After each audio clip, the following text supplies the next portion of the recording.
England's torturous wait for glory on the international stage will go on after a critical penalty miss from Harry Kane saw the Three Lions crash out of the World Cup in a breathless 1-2 defeat to defending champions France. Gareth Southgate's men were utterly devastated at the final whistle and Kane was inconsolable, sinking to his knees and hiding his face in his hands in a futile attempt to prevent the tears from streaking down his face. There were similar scenes in the stands of the Al Bayt Stadium as the wives, girlfriends, and families of the despairing players looked on, wiping tears from their eyes before embracing their fallen heroes who sauntered off the pitch in search of solace. The teams went into half-time tied at 1-1, but Les Blues managed to claw their way in front when their all-time top scorer Olivier Giroud scrambled in front of Harry Maguire and guided an excellent ball from Griezmann in at the near post. France's lead looked like it was going to be short-lived when substitute Mason Mount was bundled to the floor in the box and was awarded a penalty. But Kane, having scored an assured spot kick minutes earlier, saw his second effort soar miles over the crossbar, sending the Three Lions crashing out of the World Cup at the quarter-final stage. Gareth Southgate's men were heartbroken, the players listing helplessly around the pitch in utter dejection while the French contingent erupted into wild celebrations. Southgate made a beeline for his captain Kane, who looked as though he could scarcely believe the result. England's captain had sunk to his knees at the final whistle and his teammates requested TV cameras to turn their focus elsewhere. Jude Bellingham meanwhile collapsed to the turf in tears and was also consoled by his manager and Jordan Henderson. Southgate showed true sportsmanship in defeat by congratulating France captain Hugo Lloris, while the remainder of his players fought through tears to salute and applaud their fans. The England manager told the BBC that the manner in which his team went out of the World Cup after a battling performance was cruel. He said he would sit down with the Football Association to discuss his future as tonight is not the night to make decisions. He added, "I just said to the players, I don't think they could have given any more. They have played really well against a top team. We win and lose as a team. We have let a couple of goals in and missed a few chances. On Kane," he said, "he has been incredible for us. He has been so reliable in that situation and we wouldn't be here without the goals he has scored for us. We came here to try and win the tournament and we had the belief that we could." England midfielder Jordan Henderson told reporters after the game, "It is hard now to sum it up, it is hard to find the right words. I thought we gave everything in the game, we were disappointed to go 1-0 down but we showed the character and mentality to keep going and find the equalizer. We gave it everything and unfortunately it wasn't our night." He said of Kane's penalty miss, "We know how many penalties Harry has scored for us, how many goals he has contributed to even get us here. He will be stronger for this in the future. He is a world-class striker and our captain, he will bounce back." England fans in the Al Bayt Stadium insisted that they were proud of the team but devastated by the loss.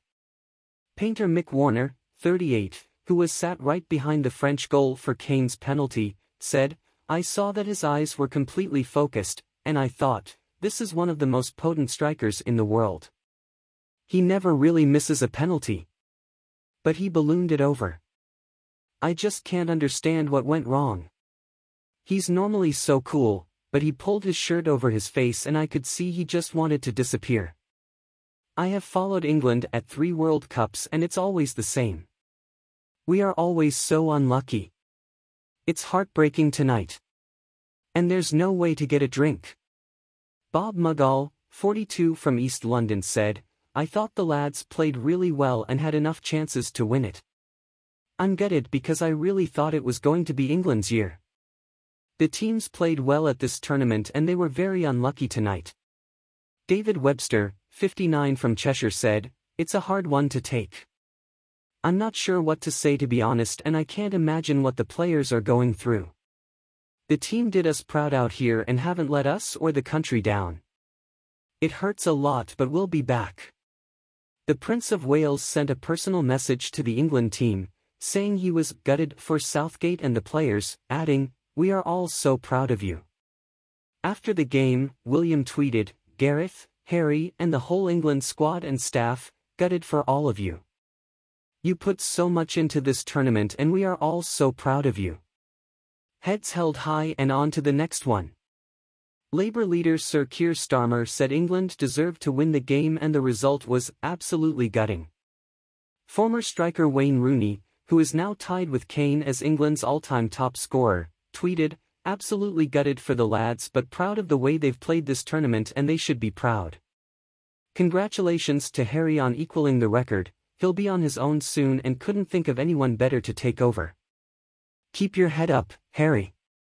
Sir Geoff Hurst, who scored a hat-trick when England won the World Cup final in 1966, tweeted, "Proud of every single player and the way they have played. Sometimes the heart just doesn't get what it wants on the night." Former England striker Michael Owen tweeted, "So proud of this team. Massive future ahead of them. We were the better team but that's football. Well done, we'll win it soon." About half the population of England is believed to have watched the thriller on ITV, 21.1 million at home and 5.8 million in pubs and restaurants. Expectant fans packed bars across England to give pubs their busiest day in 3 years, and some 48 million pints were expected to be sunk. Back in Britain, hordes of dejected fans spoke of their heartache, having just witnessed the Three Lions come up short yet again.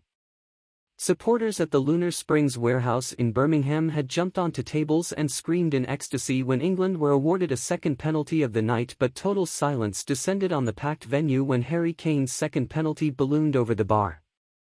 Some fans simply could not contain their disappointment, bursting into tears at the final whistle.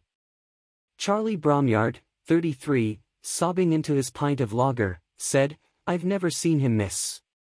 It's all too much. That was our chance." Football coach Dan Kembury, 24, said, "I feel great frustration.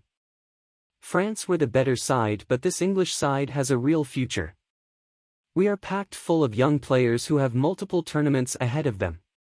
For me it is all about the future now. I hope they stick with Southgate. He's the most successful England manager since Alf Ramsey and he gets the best out of the players." Jake Bate, 30, a sales manager, said, "Southgate made all the right decisions but France were a step too far. We were very, very close. I did have greater hopes for this World Cup than previous ones so this is hard to take but I think France will be the eventual winners." Sally Atkinson, 28, a beauty therapist, said, "I can't believe it's all over. It feels like such an anticlimax, and it's worse when it is freezing cold too." Paul Wilson, 59, from North Shields, said, "We didn't take our chances, defensively one mistake, nobody picked Giroud up, great header to be fair, but we were the much better side and, if I'm being honest, this is a massive opportunity missed. There's not a side, I don't believe, left in the tournament that England couldn't have gone on and beat, but it's all about putting the ball in the back of the net." Speaking outside the Al Bayt Stadium, he added, "What makes it worse is every single one of those players sitting in the dressing room now will regret the biggest opportunity they've ever had to win the World Cup.